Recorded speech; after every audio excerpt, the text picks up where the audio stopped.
Ky është ndër qindra rastet abuzive që janë në Tiranë, po shikoni të gjithë sipërfaqen e madhe që rëzën vetëm nga ky trah këtu. Një skandal i ri ka shpërthyer lidhur me nënt kryetarin e Bashkisë Tiranë, Blendi Sulaj, pasi dokumentet e siguruara tregojnë devijime serioze nga leja e ndërtimit për banesën e tij në zonën e Mjull Bathores. Sipas plan vendosjes së miratuar, objekti në rrugën Ramazan Bregu, i zhvilluar nga vetë Sulaj, është ndërtuar nga kompania Ndërtim Projektim Malliu, është ngritur jashtë kufive të zonës së regjistruar dhe në kundërshtim me projektin e miratuar. Projekti evidenton disa shkelje të qarta. Devijimi i parë lidhet me murin rrethues në pjesën jugore, i cili është ndërtuar përtej kufive kadastrale, duke përbërë ndërtim pa leje dhe cënim të distancave të detyruara. Devijimi i dytë prek pishinën e jashtme, ndërtuar pjesërisht jashtë pronës, në kundërshtim me projektin dhe uzurpuar sipërfaqe që nuk i takojnë zhvilluesit.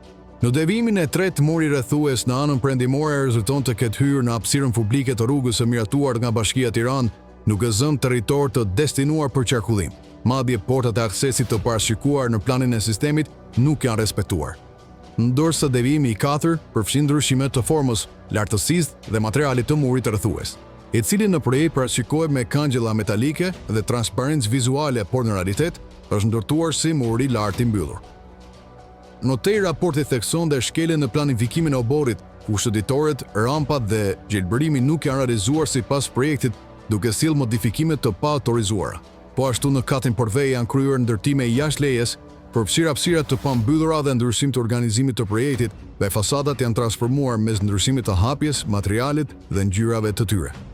Pavarësisht kësaj gjetje, Blendi Sulaj mohon çdo shkelje, duke deklaruar se banesa disponon certifikat pronësie dhe leje ndërtimi që nga viti 2019 dhe së është i gatshëm të nënshtrohet çdo verifikimi. Megjithatë, raporti teknik i paraqititur tregon qartë një sër devijimesh e ndërtimesh pa leje, të cilat bien ndesh me pretendimet e tij.